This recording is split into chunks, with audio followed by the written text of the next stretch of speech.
Assalamualaikum warahmatullahi wabarakatuh. Alhamdulillahirabbil alamin, amma ba'. Kembali lagi di channel Riza Afrian dalam belajar ilmu falak. Pada kesempatan ini kita akan berbicara terkait dengan waktu salat disampaikan pada mata kuliah ilmu falak pada pertemuan ke-8. Berangkat dari sebuah pendahuluan bahwasanya secara astronomis kedudukan matahari dalam posisi kunci tertentu dapat dihitung dengan ketelitian yang relatif cukup baik. Posisi-posisi tersebut adalah saat matahari terbit atau saat berada pada titik kulminasinya dan saat matahari terbenam atau tenggelam. Dari 5 salat wajib bagi umat Islam, hanya waktu salat maghrib yang dapat ditentukan berdasarkan posisi matahari, yaitu saat matahari terbenam atau tenggelam, atau ketika piringan atas matahari menyentuh ufuk lokal tempat kita berada. Sedangkan keempat waktu salat lainnya, subuh, zuhur, asar, dan isya, dihitung berdasarkan efek sinar matahari terhadap benda di sekeliling kita. Definisi waktu salat. Salat menurut bahasa berasal dari kata shala yasilu salatan yang mempunyai makna doa, sebagaimana disebutkan dalam surah At-Taubah ayat 103. Sedangkan menurut istilah, salat berarti suatu ibadah yang mengandung ucapan dan perbuatan yang dimulai dari takbir dan diakhiri dengan salam dengan syarat-syarat tertentu. Waktu salat dalam pengertian hisab ialah awal masuknya waktu salat. Dasar hukum waktu salat.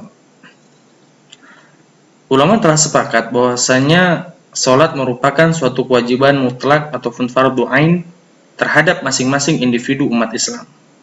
Dalil mengenai wajibnya salat ini secara tegas tertera dalam Al-Qur'an dan hadis serta telah menjadi kesepakatan para ulama atau ijma'. Yang pertama, dalil dari Al-Qur'an itu adalah surah An-Nisa ayat 103, di mana artinya, maka apabila kamu telah menyelesaikan salatmu, ingatlah Allah di waktu berdiri, di waktu duduk, dan di waktu berbaring. Kemudian apabila kamu telah merasa aman, maka dirikanlah salat itu sebagaimana biasa. Sesungguhnya salat itu adalah fardu yang ditentukan waktunya atas orang-orang yang beriman. Ayat ini secara umum memberikan penjelasan bahwa salat memiliki limit waktu atau batas awal waktu dan batas akhir waktu. Artinya, salat tidak bisa dikerjakan dalam sembarangan waktu.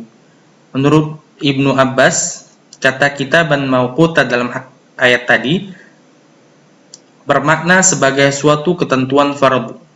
Selanjutnya Ibnu Abbas dan Abu Ar-Razzaq seperti yang dikutip Ibnu Katsir dalam tafsirnya memaknai kata kitaban mauquta sebagai suatu ketentuan bahwa salat memiliki limit waktu seperti halnya pelaksanaan ibadah haji. Sedangkan menurut Imam Syafi'i, kalimat kitaban mauquta berarti adanya suatu kewajiban yang tidak bisa ditunda pelaksanaannya ketika waktu salat sudah datang ataupun telah tiba. Berikutnya, Quran surah Al-Isra ayat 78. Dirikanlah salat dari sesudah matahari tergelincir sampai gelap malam, dan dirikanlah pula salat subuh, sesungguhnya salat itu disaksikan oleh malaikat.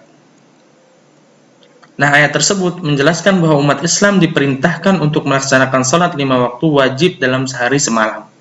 Sedangkan ketika itu penyampaian Nabi Muhammad SAW baru bersifat lisan dan waktu-waktu pelaksanaannya pun belum tercantum dalam Al-Quran, sehingga akhirnya turunlah ayat tersebut.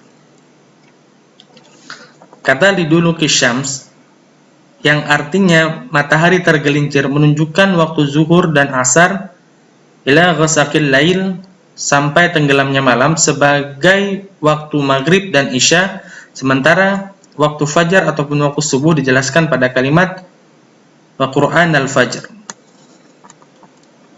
Ayat ini menerangkan waktu-waktu salat yang 5, tergelincir matahari untuk waktu salat zuhur dan asar, gelap malam untuk waktu maghrib dan isya. Sedangkan dasar hukum hadis, ini saya kutip sebuah hadis dari Jabir bin Abdullah radhiyallahu an, berkata, telah datang kepada Nabi Muhammad SAW Jibril alaihi salam, lalu berkata kepadanya, bangunlah, lalu salatlah. Kemudian Nabi Muhammad SAW salat zuhur dikala matahari tergelincir. Kemudian ia datang lagi kepadanya di waktu asar, lalu berkata, bangunlah, lalu salatlah. Kemudian Nabi SAW salat asar dikala bayang-bayang sesuatu sama dengannya. Kemudian ia datang lagi. Kemudian ia datang lagi kepadanya di waktu maghrib, lalu berkata, bangunlah, lalu salatlah. Kemudian Nabi Muhammad SAW salat maghrib dikala matahari terbenam. Kemudian ia datang lagi di waktu isya, lalu berkata, bangunlah dan salatlah. Kemudian Nabi SAW salat isya dikala matahari telah terbenam. Kemudian ia datang lagi kepadanya di waktu fajar, lalu berkata, bangunlah dan salatlah. Kemudian Nabi SAW salat fajar dikala fajar menyingsing. Ia berkata pada waktu fajar bersinar. Kemudian ia datang pula keesokan harinya pada waktu zuhur. Kemudian berkata kepadanya, bangunlah, lalu salatlah. Kemudian Nabi Muhammad SAW salat zuhur dikala bayang-bayang sesuatu sama dengannya. Kemudian datang lagi kepadanya di waktu asar dan ia berkata, bangunlah dan salatlah. Kemudian Nabi SAW dikala salat asar dikala bayang-bayang matahari 2 kali sesuatu itu. Kemudian ia datang lagi kepadanya di waktu maghrib dalam waktu yang sama, tidak bergeser dari waktu yang sudah. Kemudian ia datang lagi kepadanya di waktu isya dikala telah lalu separuh malam, atau ia berkata telah hilang sepertiga malam. Kemudian Nabi SAW salat isya. Kemudian ia datang lagi kepadanya dikala telah bercahaya benar dan ia berkata, bangunlah, lalu salatlah. Kemudian Nabi SAW salat fajar. Kemudian Jibril berkata, saat 2 waktu itu adalah waktu salat. Hadis riwayat Imam Ahmad, An-Nasai dan Tirmidzi. Nah, hadis tersebut itu menunjukkan bahwa sesungguhnya salat itu mempunyai 2 waktu, kecuali waktu maghrib. Salat tersebut mempunyai waktu-waktu tertentu. Adapun permulaan waktu salat zuhur adalah ketika tergelincirnya matahari dan tidak ada perbedaan pendapat dalam hal ini. Sedangkan akhir waktu salat zuhur adalah ketika bayang tiap-tiap benda sama dengan bayang benda tersebut, sama dengan panjang benda tersebut. Kemudian berikutnya awal dan akhir waktu salat. Yang pertama, salat zuhur. Dalam penetapan waktu zuhur, ulama sepakat awal waktu zuhur bermula ketika matahari tergelincir sampai dengan menjelang waktu asar, sampai panjang suatu benda lebih panjang dari objek bendanya. Namun tentang akhir waktu zuhur, Malikiyah menyatakan di antara akhir waktu zuhur dan awal waktu asar terdapat waktu transisi, yaitu sekitar seukuran salat 4 rakaat. Berikutnya waktu asar. Nah, menurut jumhur, waktu asar bermula ketika panjang suatu benda sama dengan tinggi benda sebenarnya. Namun menurut Hanafiyah, waktu asar bermula ketika panjang suatu benda 2 kali dari panjang sebenarnya. Perbedaan ini disebabkan adanya 2 redaksi hadis Nabi, di mana satu ketika Nabi SAW diajak salat asar oleh Jibril alaihi salam ketika panjang suatu benda 1 kali panjang benda sebenarnya. Di kali yang kedua, Nabi SAW diajak salat asar oleh Jibril alaihi salam ketika panjang suatu benda 2 kali dari panjang sebenarnya. Tentang akhir waktu asar, menurut Malikiyah terdapat 2 pendapat. Pertama, ketika panjang suatu benda 2 kali dari panjang sebenarnya. Pendapat ini juga didukung oleh sebagian Syafi'iyah. Kemudian yang kedua, ketika matahari belum menguning. Pendapat ini didukung oleh Hanabilah. Sementara itu, Zahiriyah memandang akhir asar sebelum terbenamnya matahari seukuran salat 1 rakaat. Pendapat ini juga dianut oleh jumhur. Berikutnya waktu maghrib. Waktu maghrib bermula sejak terbenam matahari sampai hilangnya cahaya merah di langit barat, antara terbenamnya matahari hingga terbenamnya syafaq. Berikutnya waktu isya. Malikiyah dan Syafi'iyah menyatakan waktu isya bermula sejak hilangnya mega merah, sementara Hanafiyah menyatakan semenjak hilangnya mega putih setelah mega merah. Perbedaan ini disebabkan perbedaan pemaknaan terhadap kata mega awan atau syafaq dalam pemahaman kaum Arab. Namun ulama berbeda pendapat lagi tentang akhir waktu isya.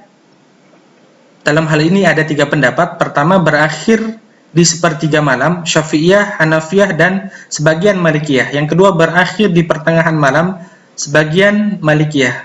Yang ketiga, berakhir hingga terbit fajar atau Daud. Penyebab perbedaan tersebut bersumber dari beberapa redaksi hadis yang berbeda. Hadis Jibril menyatakan Nabi SAW mengakhiri salat Isya hingga sepertiga malam, sementara hadis Anas radhiyallahu an menyatakan Nabi SAW menegaskan keutamaan mengakhirkan salat Isya di pertengahan malam. Kemudian yang terakhir waktu subuh.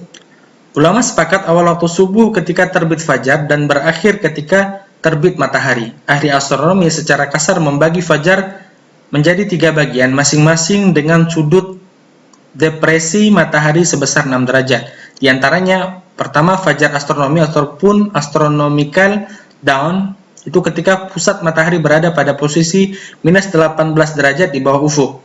Kedua, fajar nautika atau nautical dawn, ketika pusat matahari berada pada posisi minus 12 derajat di bawah ufuk. Kondisi kecerlangan langit pada selang waktu antara fajar astronomis dan fajar nautika dinamakan twilight dawn atau astronomical twilight.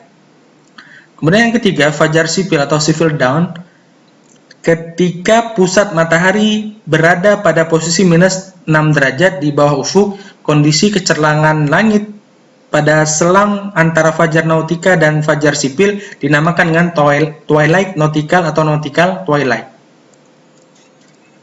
Baik, sekian yang dapat kami sampaikan pada kesempatan ini tentang waktu sholat. Jika ada hal yang ingin ditanyakan, silahkan sampaikan di kolom komentar. Terima kasih, mohon maaf atas segala kekurangan. Assalamualaikum warahmatullahi wabarakatuh.